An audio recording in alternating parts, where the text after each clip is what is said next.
Hello everyone, welcome you Arts Academy triple A and my name is Ankur Varma. आज की class में हम political science class 12th का नया चैप्टर स्टार्ट कर रहे हैं and the chapter name is globalization. Chapter globalization ये एक ऐसा वर्ड है जो हमने फर्स्ट टाइम सुना नहीं है। That means this word is very familiar to you.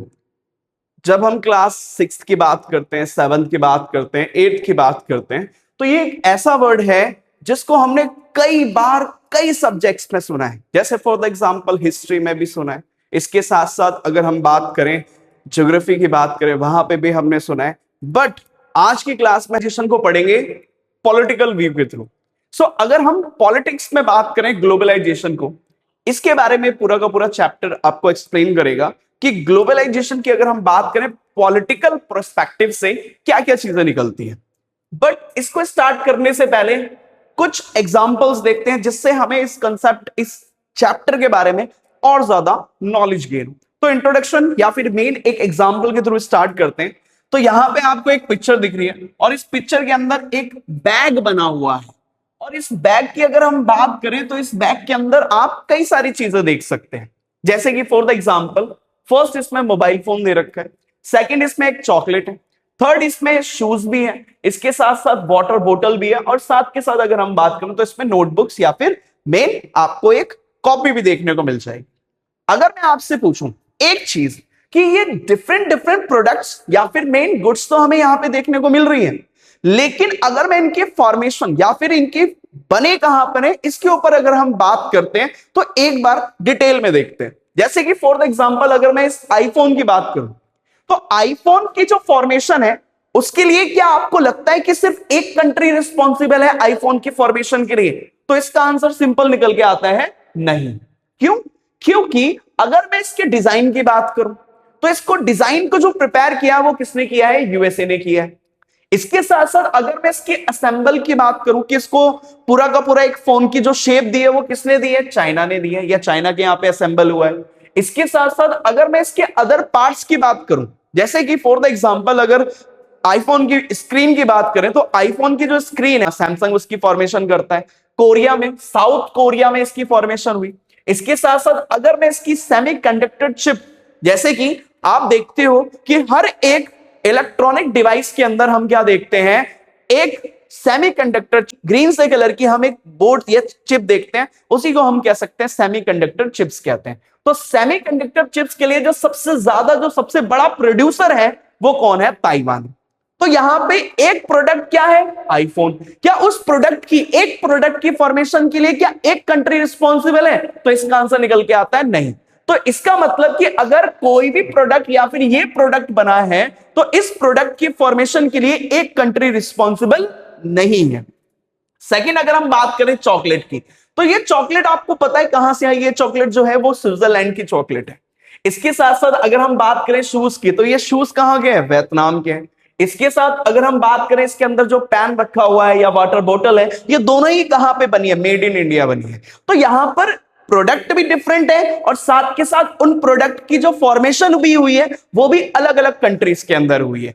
तो यहां पर क्या है, लेकिन है ये एक पूरे इस बैग के अंदर कि एक बैग के अंदर डिफरेंट प्रोडक्ट्स हैं और डिफरेंट प्रोडक्ट्स की फॉर्मेशन डिफरेंट डिफरेंट कंट्रीज में हुई है। इस चीज को ध्यान में रखना है, ठीक है। तो फर्स्ट एग्जांपल हमारा यहां पे ओवर होता है। अब सेकंड एग्जांपल की तरफ बढ़ते हैं। सेकंड एग्जांपल इसमें लिखा हुआ है the journey of A T shirt. एक टी शर्ट है, उस टी शर्ट की जर्नी क्या है? जर्नी दैट मींस अगर एक टी शर्ट बन रही है तो उसकी बनने की प्रॉपर प्रोसेस क्या है? तो सबसे पहले अगर टी शर्ट बन रही है तो उसके लिए कोई ना कोई हमें रॉ मटेरियल चाहिए होता है। जैसे कि अगर ये टी शर्ट बन रही है तो इसके लिए रॉ मटेरियल हमारा क्या लग जाता है? कॉटन। तो कॉटन आपको पता है इसमें सबसे पहले दे दिया कि कॉटन की जो ग्रो हुई है, दैट मींस कि जो कॉटन के प्लांट्स जो ग्रो किए गए वो कहां पे हुए? इंडिया में, ठीक है भाई। इंडिया के बाद इनको स्पाइनिंग और उसके साथ वीविंग करने के लिए, इनके धागे बनाने के लिए उसको हमने कहां पे भेज दिया? बांग्लादेश में भेज दिया, ठीक है। बांग्लादेश में ये स्पाइनिंग और वीविंग हो गया। इसके बाद डाई करने के लिए हमने इसको कहां पे भेज दिया? चाइना में भेज दिया। डाई करने के बाद इसकी कटिंग करने के लिए, इसके साथ इसकी स्टिचिंग करने के लिए, इसको प्रॉपर टी शर्ट का शेप देने के लिए हमने इसको वियतनाम में भेज दिया। वियतनाम में ही हमने इसकी क्या कर दी, क्वालिटी चेक भी कर दिया। क्वालिटी चेक दैट मींस कि कहीं कोई साइज छोटा भी नहीं है या फिर बड़ा तो नहीं है, या फिर प्रॉपर इसकी क्वालिटी चेकिंग हुई कि हाँ भाई जो फैब्रिक यूज हुआ है, जो मटेरियल यूज हुआ है, जो प्रॉपर इस पे वर्क हुआ है वो सही से हुआ है या फिर इसमें कोई प्रॉब्लम है। इसके बाद हमने वहीं से इसकी क्या कर दी, पैकेजिंग कर दी। और पैकेजिंग करने के बाद बाय द सी रूट के थ्रू हमने इसको अलग अलग कंट्री में इसको क्या कर दिया, भेज दिया इस प्रोडक्ट को। तो लिखा distribution the T shirt reach stores and the online warehouse of the globals, की ग्लोबल लेवल पे अलग अलग कंट्रीज के जो अलग अलग वेयर हाउस थे, अलग अलग गोदाम थे, वहां पे हमने इस शर्ट को क्या कर दिया, बेच दिया। और बाद में लास्ट में घुमा फिरा के किसके पास आ गई, आपके पास आ गई।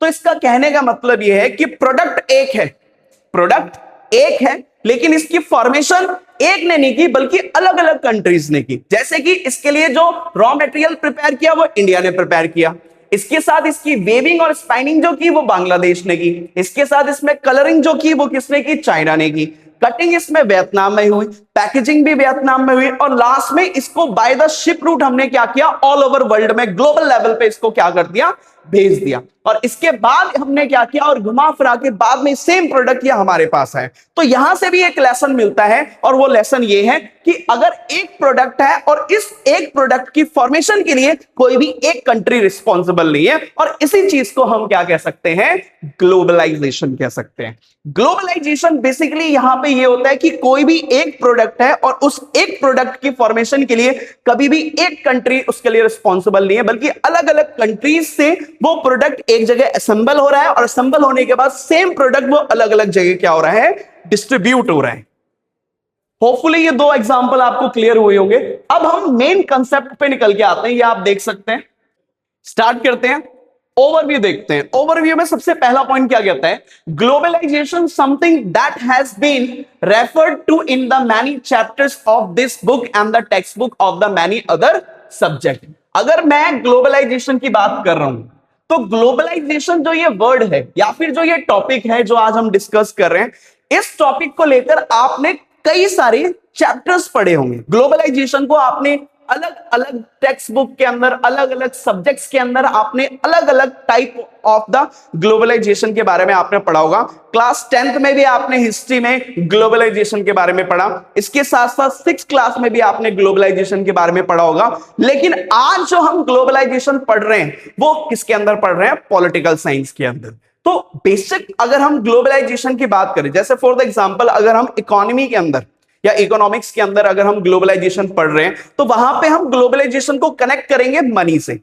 इसके साथ साथ अगर हम हिस्ट्री में ग्लोबलाइजेशन को डिस्कस कर रहे हैं तो दैट मींस कि हिस्ट्री के टाइम पे या पुराने टाइम में अगर कोई एक प्रोडक्ट होता था, क्या वो एक ही जगह बनता था? तो इसका आंसर भी निकल के आता है नहीं। क्यों? क्योंकि प्रोडक्ट पहले के टाइम में, या फिर हम एंशिएंट या फिर मेन मॉडर्न इंडिया की भी बात करें या हिस्ट्री में भी बात करें, तो उस टाइम पे भी जो प्रोडक्ट होता था वो एक जगह फॉर्म नहीं होता था, बल्कि अलग अलग जगह से अलग अलग दूसरी जगह पे वो जाता था।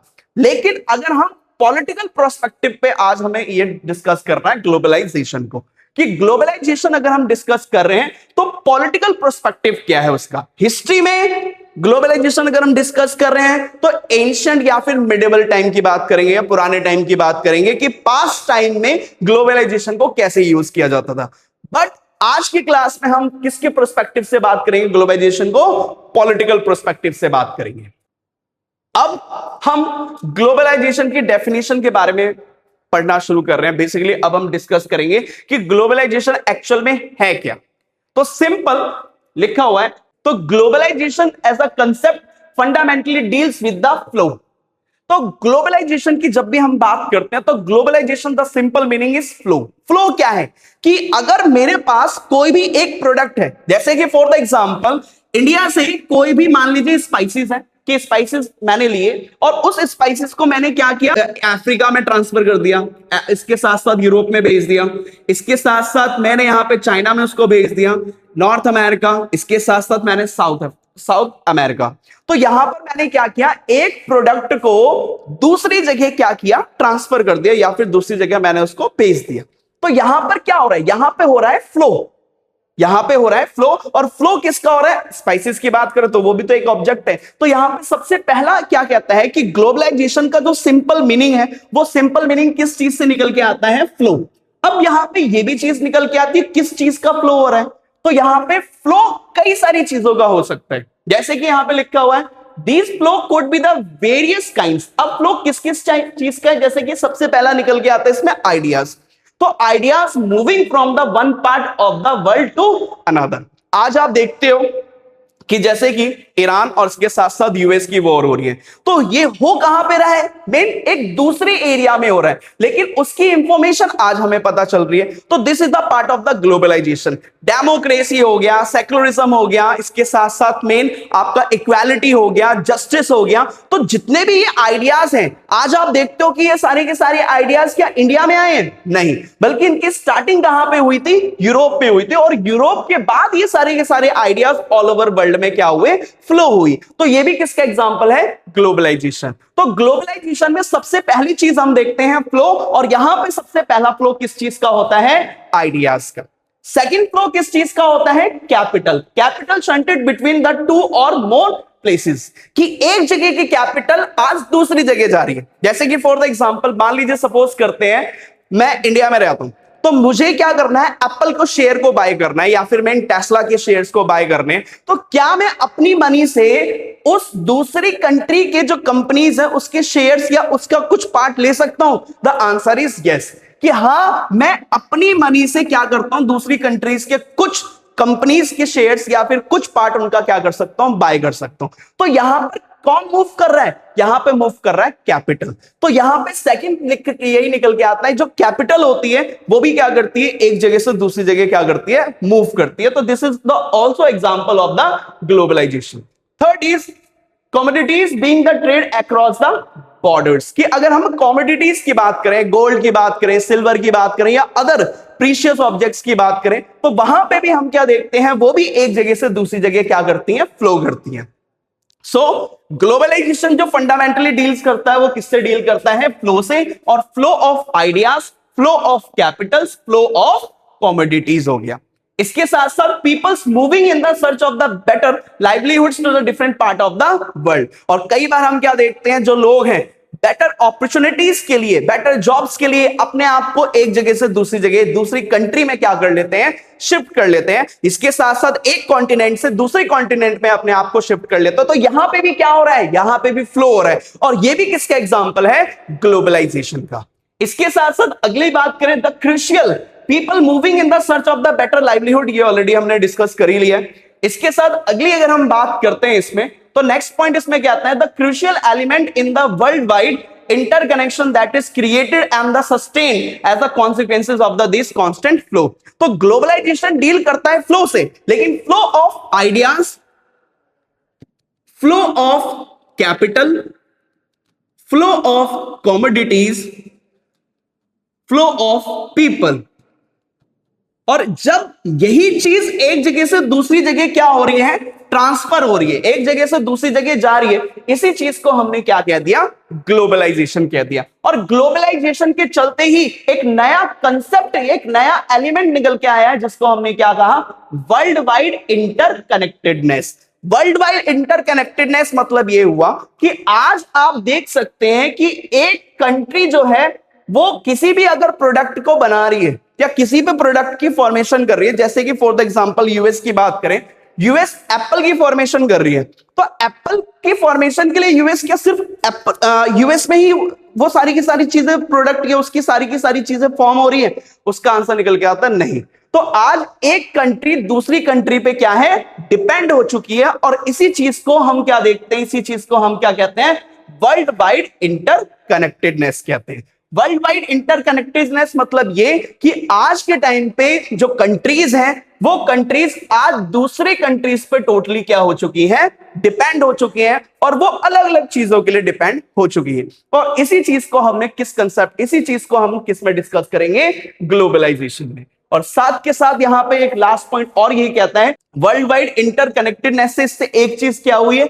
इससे ये चीज हुई है कि अब कांस्टेंट फ्लो चल रहा है। कांस्टेंट मतलब कि रेगुलर बेसिस पे बहुत बड़े लेवल पे पीपल्स मूव कर रहे हैं, साथ के साथ कॉमोडिटीज मूव कर रही है, इसके साथ कैपिटल्स मूव कर रहे हैं, और साथ के साथ क्या मूव कर रहे हैं, आइडियाज मूव कर रहे हैं। तो बेसिक आज की क्लास में हमने बेसिकली डिस्कस ये किया कि जो ग्लोबलाइजेशन है वो ग्लोबलाइजेशन एक तरह का क्या है, फ्लो है, और flow of ideas, flow of capital, flow of commodities, flow of people, और इसी से एक चीज क्रिएट होती है, और वो क्या हो रही है कि आज के टाइम पे एक कंट्री सारी चीजों के लिए खुद के लिए रिस्पॉन्सिबल नहीं है, बल्कि आज के टाइम पे हम ये देखते हैं कि हर एक कंट्री एक दूसरी कंट्री पर क्या हो चुकी है, डिपेंड हो चुकी है, और उससे एक तरह से क्या क्रिएट हो रहा है, कांस्टेंट फ्लो क्रिएट हो रहा है। दैट मींस कि आज एक कंट्री दूसरी कंट्री की आइडियाज पे डिपेंड हो सकती है, पीपल्स पे डिपेंड हो सकती है, कमोडिटीज पे डिपेंड हो सकती है, और इसी के चलते जब ये सारी की सारी चीजें एक दूसरे पे डिपेंड हो रही हैं, तो इसी के चलते क्या हो रहा है, इन सभी चीजों का फ्लो हो रहा है। और फ्लो किस चीज का, आइडियाज का, कैपिटल का, कमोडिटीज का, और साथ के साथ पीपल्स का। कल की क्लास में हम डिस्कस करेंगे कि ग्लोबलाइजेशन के नेगेटिव इंपैक्ट क्या निकली। Thank you.